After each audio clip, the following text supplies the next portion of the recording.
All right. Hello, everybody. Welcome to our workshop on how to become a teacher. This workshop will go over everything you need to know about becoming a teacher, from getting your bachelor's degree all the way up to getting certified in the state that you want to teach in. So I will very quickly go over an overview of all of these steps, and then we will get into detail on each one. So the first step is to get your bachelor's degree, which congratulations, everybody in this meeting is doing. So you guys are already on step one. The next step is testing. This is the least exciting step, but it's okay because we will get through it. Then you have your teacher preparation program. You have some supervised teaching experience, which is always really fun. Then we have background checks just to make sure that you're a good person. You have your state teaching credential, your ED TPAs, and your Cal TPAs. If you have no idea what this means, don't worry, we will go over it. And then you can get a national certification if you would like to. That's kind of an additional step. So let's go into each one. Okay, so first we're going to talk about the bachelor's degree. So this is required by all states for primary and secondary teachers. This can be in education or the subject you want to teach. It just depends on, what you want to do. I'll talk about it more towards the end of the slide. If you want to be an elementary teacher or an education degree might be for you. If you want to teach high school or middle school, a degree in a subject you wish to teach may be best. So in this step, you could be a psychology major, for example, and still, teach math. You just need your CSETs and your for that. So the next step we're going to talk about is testing. So there's like different loopholes you could take for these, but it just is best if you're like, let's say a science teacher so if you're a science teacher, then if you have a bachelor's degree in science, it's just best so you know more into what you're teaching. Yes. And so the good news is that CalTeach can help you prepare if you would like to become a teacher. So we offer two different minors. We have the NSED minor, which stands for Natural Science Education. And that one is open to all majors. And that one allows you to get started on your teaching credentials so that when you graduate from UC Merced, you already have tools with you and you can go into a teaching credential program and possibly get time off and save money. And we have two partnerships, that is FPU and we have UC Merced Extension. If you want to learn more about this, we have some videos on our YouTube and we can always answer questions through our email. The next one is the Natural Science Education minor with Credential. So this is the one that Mariah is doing. This one allows you to get your teaching credential while you are an undergrad and you do a semester over at UC Berkeley. This one is only open to STEM majors. It is a little bit more rigorous than the NSED, but this will allow you to get your bachelor's and your teaching credential all in those 4 to 5 years. So you do it all at one time. So very exciting. If you're interested, go ahead and email us. I will put our email in the chat. Okay, so within our CalTeach program, we focus on the 5E lesson plan. And so we're just going to go over what the E's mean. So engage is the first piece of the lesson. So this is for you to get the students engaged and excited, ready to learn, but you're not teaching them content yet. You're just giving them an activity to do, watching a video, trying to get like previous knowledge so you could build up the knowledge you're going to learn throughout the lesson. So the explore is that piece of the activity where students are going to explore the topic that you're going to teach them in. So usually it's group work, and you as a teacher, you're not going to explain anything. You're going to let them explore. You're going to let them find and investigate and kind of learn from themselves.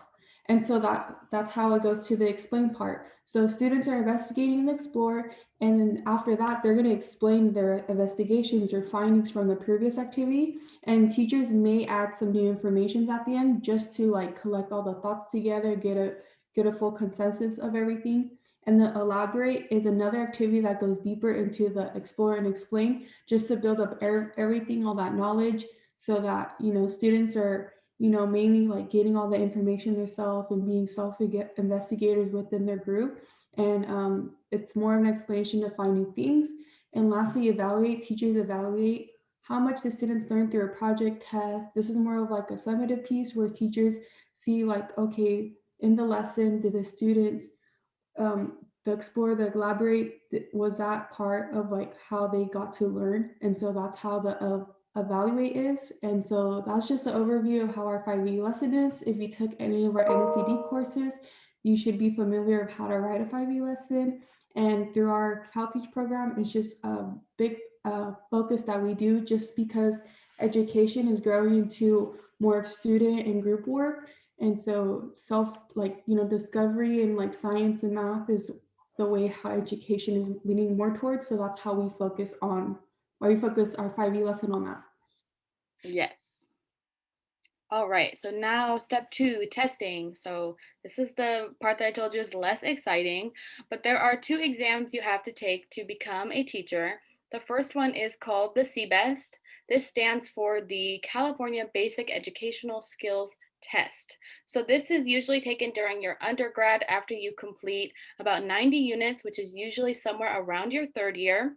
And this is what you take to become a substitute teacher. So even if you don't want to be a substitute teacher and you're just looking to teach full time, you do have to complete this exam because it certifies that you know basic knowledge. It's kind of like a high school exit exam or like an SAT exam. It just goes over a lot of different areas in very shallow depth so that we can just see, okay, you know a lot of different topics, and this certifies you to substitute teach. This is a great opportunity if you want to kind of just get a feel out for teaching and see if this is something you really like. The CBEST would be a great first step. Next, you would take your CSET. So as Mariah mentioned earlier, this is more specific to what you want to teach. There are actually like 30 different CSETs. You can take one on Spanish, on art, on history, science, math. You can take your CSET on anything you want to teach. And this is usually taken before your teacher credential program or in the beginning of your program. So Mariah is in the middle of taking her CSETs right now because she's going into her Berkeley semester next semester, and that is where she will be completing her credential courses. So this is very specific to what you want to teach. It's more difficult because it's going to go into much more depth. So let's go over an overview of a few of these exams. Okay, so the CBEST overview, this qualifies students to substitute teach. So to take this test, it only needs to be passed once, and after that, you don't ever have to take it. It's like a lifetime, like once you pass it once, it's no expiration date. And then for you to become a substitute teacher, you must complete 90 units and the exam to apply to become a substitute teacher. But in order for you to become a teacher, you have to pass the CBEST. Okay, so the breakdown of the CBEST, so it's going to be 4 hours long. There's going to be 3 portions of it. It's going to be reading, writing, and math. And then the writing is 2 essays. Usually it's a more personal one. And then the other one's more of like they give you a quote and, you kind of explain the quote and if you agree or disagree with it. And then the math and reading is 50 multiple choice each. And then, so that's the CBEST. We're going to talk about the CSET now. So as what Amelia said, there's over 30 different types. So depending on what you want to teach, you would pick which, CSET subtests you'd want to take. And as I said, they're all broken into subtests just because it's easier for you to do, like, let's say for me, I want to do math. So there's 3 subtests for that. It's smarter for you to do one test at each a time and like maybe a month apart, just because if I take one test, it'll be like, 4 hours long or like, 2 hours long each. And I wouldn't want to take a test for like 6 hours. And so, yeah, so the CSET is required for you to be a credential teacher.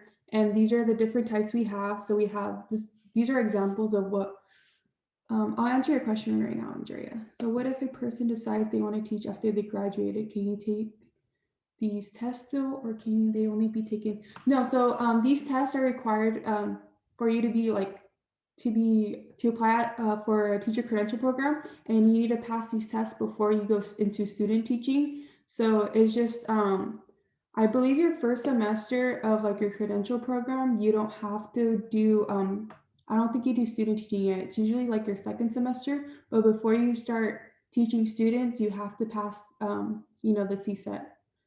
It's just a requirement that the teaching credential in California has. But if that didn't answer your question, yeah. So yeah, you can take these anytime. Okay, so CSET types. So we focus on the science and the math one just because we want more Oh, no problem. You want more science and math teachers in the Central Valley because there's a lack of them. So the science is two subtests. So there's going to be like a general science one where it's going to be, I'm not sure here, Amelia, I'm going to have you explain the science one because I'm not really sure about that one. Yeah, so the science CSET is, like Mariah said, two subtests. So the first one is general science. So you have to take that subtest no matter what branch of science you want to teach. But then the second subtest gets more specific. So there's four different types of that one. So there's life sciences, chemistry, physical science, or earth and space systems. So depending on which type of science you want to teach, you would take one of those four for your subtest too. So for example, I want to teach biology. So I would take the general subtest one, and then I would take the life sciences subtest two. So that one is a little bit more flexible. It will just go into depth on, all life sciences, since that's what I want to get my credential in. But if I wanted to get my credential in physics, I would take the general and then the physics subtest too. So just a little bit different on that one. Mariah can go into the math one since that is her expertise. Yeah, okay. So the math one is three subtests. So the first one's going to be algebra and number theory. The second one's going to be geometry and probability and statistics. And then the third one's going to be calculus. And so these tests are broken up within like 2 hours. The calculus one is shorter just because, it's harder, like the content. And then each of the CSET, like the subtests, they all are broken down by like multiple choice. There's more multiple choice, and then there's like two to three to four written responses, and that just those are basically proofs, and you have to prove like a given um, theorem they have for you, and then so the multiple subject one is for you if you want to do elementary, and so this one's going to be the first subtest is going to be like science and math. The second one's going to be like reading, writing, I think history. And then the fourth one is going to be like, arts, physical education, and then like health. So those are how that one's going to be divided up. And then also too, if you go to the CTC website, you can see all the other, 30 subtests there are. And there's like, it could be anything like you want to do, physical education, you do that. You could do performing arts. There's so many. You could teach German, French. I think Amelia's gonna go look that up real quick. I'm getting Yeah, the website really quick. my answer and Jerry's question. Yeah, so you have to take both the CBEST and the CSET to teach. It's just a requirement because the CBEST allows is just the basic skill test that that California wants to see, and then the CSET tells like the state and the credentialing programs that you are what's that word content in the area you specifically want to teach. So that's why it's required for both of them to be passed to become a teacher. And then that's why I was saying before you student teach, you already got to know like basic skills because you have to like teach in front of students. So like if you don't know how to do basic skills, it's kind of like like they're gonna be like, why are you teaching them? And then the second one, the CSET, no problem. I'm gonna go do the CSET. The CSET is, yeah, if you're gonna teach in history, you kind of need to know the focus of like what history is about or what the subject's about. Yes. So at Cal Teach, we usually offer like tutoring and extra help for the math and the science or the multiple subject, just because our focus is geared towards helping, get more science and math teachers out there. But if you want to take any of the other CSETs, we can definitely help you register and help you find things to prepare if you want to teach in a different subject than science or math or the multiple subject for elementary. Yes. All right, step 3. So your teacher preparation program. So this is required by most states. It is required here in California if you would like to teach in California. They refer to this as the TPP. So if you hear us say that, that just means teacher preparation program. So some TPPs are built into your credential degree program of choice. So if you're in our NSEC minor, the TPP is built into there. If you're in our NSED and then you go to Fresno Pacific University and you do their credential program, it is also built into there. The UC Merced extension is specifically a TPP program. So a lot of these are already built into credential programs, especially here in California.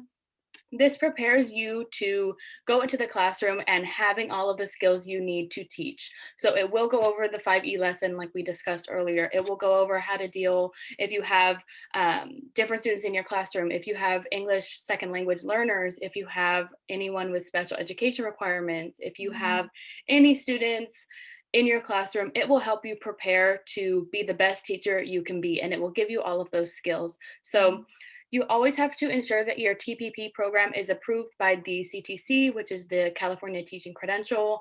That's the website that I also sent. That's just like the agency where you do all of your exams and they approve everything in California if you're becoming a teacher. Most TPP programs, especially if they are through like a UC or a CSU. A lot of them are already approved by the CTC, but that's just an extra requirement that you should ask the advisor of the program just to ensure that everything is good and nobody's wasting their time doing anything that isn't approved anyway. Yeah. Okay, why do a TPP? So TPPs allow students or teachers to not only learn how to plan better lessons, but also how to connect with their students. TPPs help teachers improve their skills and stay up to date on the latest technologies. So yes, we're in Zoom right now. So right now is an important time for teachers and students to learn how to learn and teach through technology. So this is why TPPs are very important. Benefits of a TPP. So this improves organization, improves curriculum, improves time management, improves technology use in the classroom. So yes, all these things, teacher preparation program helps the teacher prepare for like any circumstances there are that the teacher feels comfortable. If, I'm sure like when teachers transition to Zoom, the help of this program helped them, understand like, okay, I could provide these resources for my students. We're going to see how they learn and, just get to know your students and how, they're doing through learning virtually. Then that's how you, change your curriculum to what best fits your students at this, crucial time. And also too, like it improves time management in the classroom. You get to see like, okay, what are we going to do differently than what we used to do when we're back in person? And then, yeah, the technology is a big one where teachers, they're used to like, just teaching on their presentation, but now they have to do like the smart boards. They have to implement, more of like the computer games and, just to provide more student engagement. Since Zoom, it's kind of more like, students they're scared to show their face, they're scared to kind of talk, so it's just allows teachers to prepare for like the worst. So it's very beneficial for teachers for this program. Yeah, what I like to think about it is like your CBEST and your CSET tell the CTC, okay, I know what I'm teaching, I know the subject that I want to teach, I know a lot about that area, but then your TPP ensures that you know how to teach what you have already learned. So I'm sure all of us have had, teachers where they know a lot about their subject knowledge, but it doesn't come across as well when they're trying to teach it to their students. So these programs and these steps are just ensuring you can teach what you already know. So it's just ensuring you can really get that information across. Mhm. All right, step 4, your supervised teaching experience. So this is really exciting. This is required by most programs. You usually have to have classroom experience. Sorry, really quick question in the chat. How long does it averagely take to complete your TPP? So usually that's built into your credential program. Credential programs are usually about 2 years. If you're in the NSEC minor, it's about a year. If you're in our NSED minor and you do the partnership with any of our partners, you usually only do an extra year to get your credential and complete your TPP. So a year to 2 years is usually the time period. Yeah. All right. Most programs require students to have that classroom experience. This will begin by, doing small things in the classroom, and then it will eventually move up to teaching and doing whole lessons in front of the classroom and really leading the classroom. So your supervising teacher will be there, of course, and give you advice if you need it, but you will be responsible for teaching the class through this supervised teaching experience. So a little bit more about that. Your minimum is usually 600 hours required to be in the classroom. Now, I know that sounds like a lot, but it's broken down into different things. So, you'll do some hours just as field work, observing in the classroom. You'll do some hours as helping out, leading small group activities. You'll do some hours as teaching the whole classroom as a whole. So it's very important that you get these at least 600 hours because this is really your time to learn and to grow and to ensure that when you go out and you teach in your own classroom on your own, you have the tools to do that successfully. So that is the main goal of this supervised teaching experience. Mariah, is there anything you want to add since we'll be going into your supervised teaching soon? Yes. Okay, so my boyfriend just got his credential in history, so I know a lot about what other hours you could do. So teachers, so when you become a teacher, you need to be doing professional development, and that's just to ensure that teachers are changing, the way they're giving out lessons, and they're changing with the time. So you could do hours in professional development. You could do, just general meetings they have. They also have different like workshops within the program that are like, oh, if you go to this workshop, it'll count for like some of your hours for, what you need for your general hours. And so there's just you know, many different options for your hours, but you get your main hours through, working with your supervised teaching, your teacher. And this is just when you go, as Amelia said, like I feel like this part's really crucial because you can have a good teacher or a bad teacher. You really want that teacher that shows you what you're doing wrong, how you can improve your lessons, how you could engage the students more, and also too how you can manage the students, because managing the students is very hard, especially through any grade.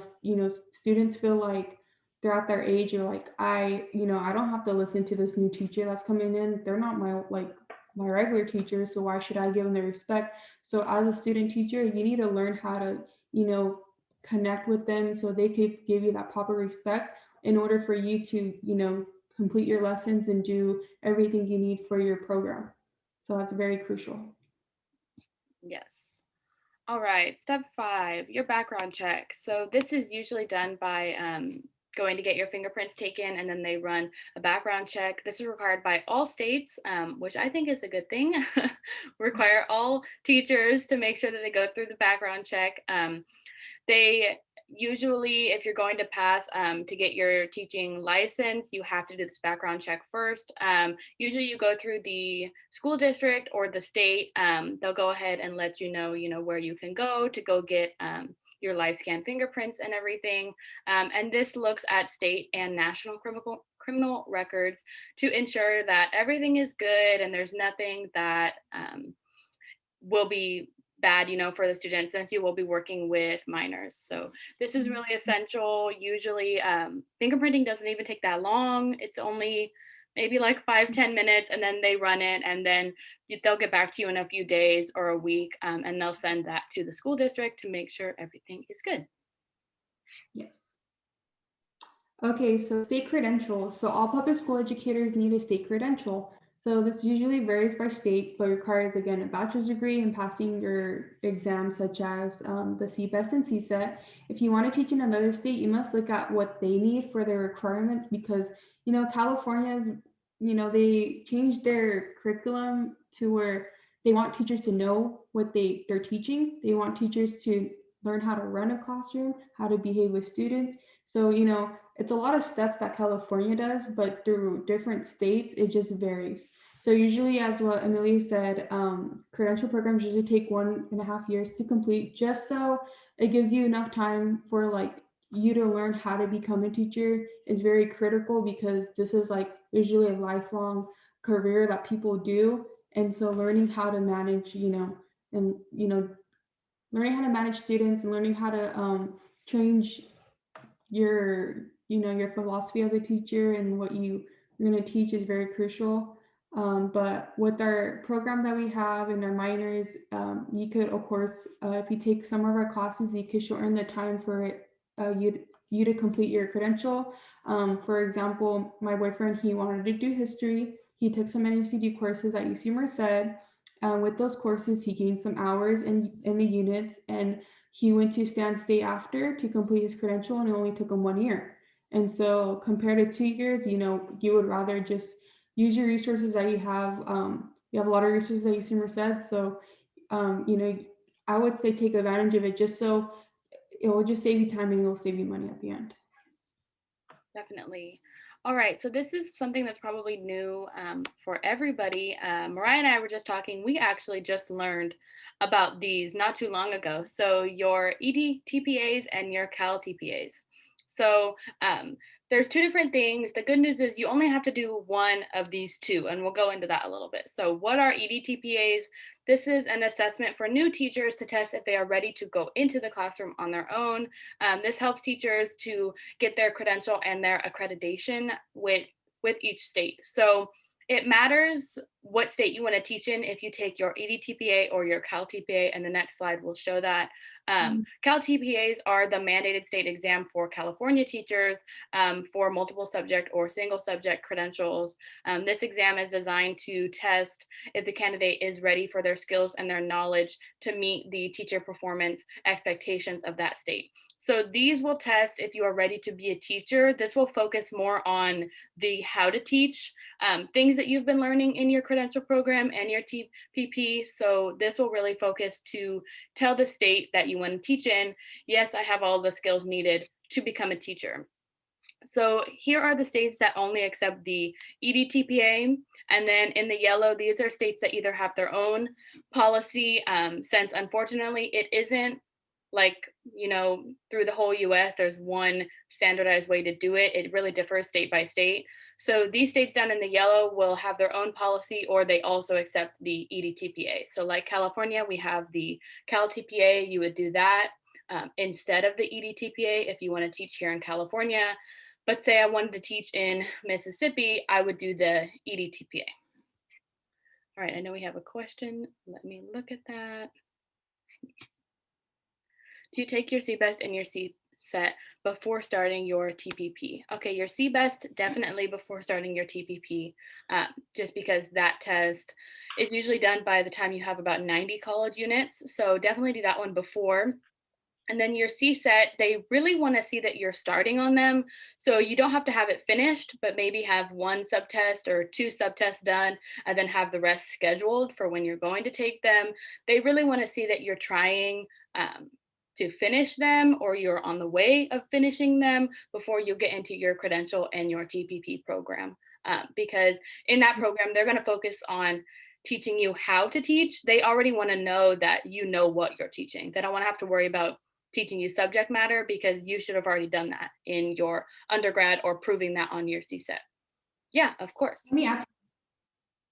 So when you do your supervised teaching, is the EDBK is taken to get your credential? Yeah, so you need to do either the EDTPA or the Cal TPA.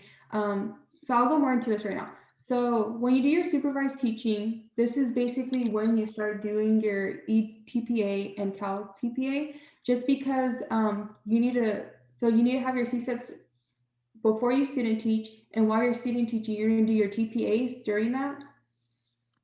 Okay, yeah, you're gonna do your TPAs during that because they want to see that you know how to give a lesson to different types of students. So what they mean about that is like you know how to teach regular students, you know how to change your teaching to accommodate to special education students, ELL students, which are English and language learner students, or students with individualized lesson plans. So it's very crucial. So that's basically what the TPAs are, is that they want you to pick 3 groups of students within like those groups I just said right now, and how you're changing your lesson. They don't want to see how you teach, they want to see how the students are learning through your teaching. So this is basically like a whole kind of like a writing portion where you have to videotape yourself. And are both tests, me and Jensen mentioned at one time, can you retake them for me? Yeah, you can retake them. It's just those tests cost a lot of money to retake them. So that's why you need to study really hard. Like I have my CSET on the Sunday, and I'm over here like I might have to retake it because I've missed studying. But it's just you'll do great in those tests if thank you, if you study for a while and you have great resources, and we could provide you those resources. But yeah, so the TPA is like basically like the last thing you really need to be credentialed And that shows California, like, okay, they're ready to become a teacher, given any student, because, you know, California, we have a lot of like language learner students, and so it's very important. Can you use your SAT scores to waive the CBEST? Of course you can, just for this test because it's like more of the basic ones. And so I believe, Millie, are you gonna give that to them? For which one? The Um, SAT scores? Oh, yeah, I can link to our web at the end of the presentation. I'll link to our website about the CBEST exemptions. There are a few ways to get out of taking the CBEST if you have different SAT or ACT scores. Yeah, sometimes you don't remember, or like you have to, it's kind of tricky because you have to go to College Board and like request official copies to be sent to like the county of education where you want to teach. So there are ways to get out of it and avoid taking those tests, but most of our students take the CBEST anyway. So it really depends on up to you. But at the end of the presentation, I will give you our website link that goes over those ways to get out of it in detail. yeah.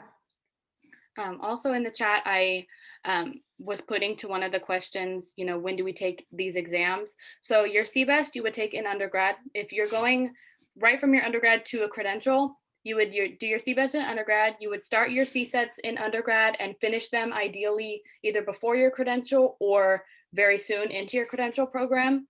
And then your EDTPA and your Cal TPA, whichever one you do, you would usually do those towards the end of your credential program when you're doing that supervised teaching, like Mariah was saying. Yeah. Really quickly about the prices, the CBEST is about $100 and your CSETs range from $200 to $300, and that is including all of the subtests. So if you take it one subtest at a time, it'll be, I think it's about like $99 for each multiple subject subtest.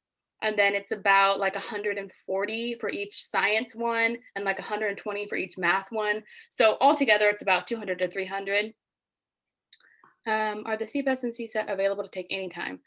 Yes. So right now, it's a little bit more restricted just because of the world we're living in. Mariah can talk about how she like signed up, but usually they're done on the computer, but you have to go to like a testing site and it's very regulated, just like you were taking your SAT in high school. You know, they don't require, they cannot allow you to bring in, you know, certain things and things like that. Yeah, to make sure that you're not cheating. But usually they have test dates available throughout the whole year. You just pick which date and which place you want to go take it. So sometimes they're not as close as you would like them to, so you have to drive a little bit farther. Mariah can talk about that for her CSET this weekend, but yeah, usually there's times available throughout the whole year, so you don't have to take them like only in the spring. You can kind of figure it out. So since it's more online now, so the CBEST is like the only test you could take paper-based or computer-based. And so I took my first CBEST paper-based, but this is before the coronavirus, so there's more dates. And then I didn't pass the CSET my first time, or CBEST, sorry, my CBEST the first time. You know, it's a lot of stuff to do within those 4 hours. So I decided to retake it, of course, because I want to become a teacher. And I did it like in November, and then I did it like in February, and that's when like they canceled my test because of the coronavirus. And so I was over here like, okay, what I'm gonna do? So, you know, I needed to pass my CBEST, and so I had to do the computer-based one. That one's a little more expensive. So usually the CBEST is $41 for paper-based, but if you want to add the online portion, it's about like $60. So it's gonna be around $100 for the online test. But that test came back within like 2 weeks. And then for the CSET, those are, I believe, all online. So you take the test on a computer and you scan like your written portions with like these scanners they have for you. And for those ones, it just depends on what dates where you want to test like your location. So I live like in Merced, so I'm willing to go to Modesto for them, but they didn't have any locations.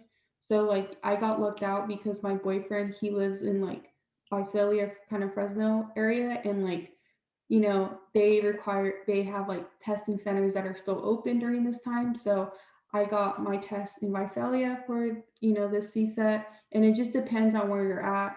And also too, I would say if you want to start registering for these tests, to do it sooner than later, because some dates might not be open till like 3 months from now. So it's just, I think a great opportunity for you to do these tests is summer. So I would say start hopping on to that. And if you want to become a teacher, you're already like in a program or you want to apply to a program, like I would say like just try doing it as soon as possible, just so you don't have to stress when you're trying to do your student teaching and stuff before your student teaching.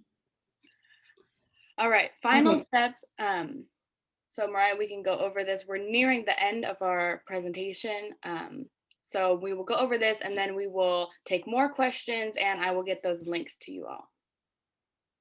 Okay, so this is the optional national certification. So this signifies an educator is highly qualified, and this is not required for you to become a teacher, but it can improve your teaching salary. So depending on what like subject you teach, when you go into teaching, like you like usually a math and science teacher would get paid more than like a language or like a English history and a performing arts teacher, just because the field's more rigorous and we have a lack of them, especially in the Central Valley. So this is a good opportunity if you want to improve your salary. So there's two main pathways, and that's going to be the National Board Certification and the American Board Certification of Teacher Excellence. And to apply, educators must have a bachelor's degree, a teacher credential, and at least 3 years of full-time professional experience. So that means just teaching for 3 years. It takes about, so after you become a teacher too, is this something you take later on? Yeah, so this is something you do after you're teaching for at least 3 years. And I was gonna go more into it right now. So during your first 2 years of teaching, you're gonna be in this like induction program. And basically what this does is this allows you to be with the teacher like in your district or in your school, and they don't go into your classroom to see you teach, but you kind of like have meetings with them, and they kind of like tell you, and you have meetings of like, oh, are you improving as a teacher, are you doing good, or is your students lacking what like what they should have learned, and like they just want to see that you're doing good as a teacher. And so usually if you're in a school, it takes 2 years to clear a credential, and then they might give you tenure. And so after that, you're good. You're good. You won't get fired from, your position. So, if like, I know in my high school, there were some bad teachers, and within their first year, they got kicked out just because, they want to see that you're doing good as a teacher. And that means like how your students' grades are. And so that's really important as a teacher to keep your job, because if your students are doing good, they're going to be blaming you because you're their teacher. So it's kind of like, that's why you have that induction program and that teacher to help you and they'll give you their guidance for you to be good and effective teacher. So yeah, that's it if you want to do the national certification, but it's not required. But yeah, if you want to improve your salary, this is the thing you could do. All right, so that is the end of our presentation. We will go ahead and take any questions you have. We know we answered a few during the presentation, but if you have any questions at this time, please go ahead and let us know. Yes.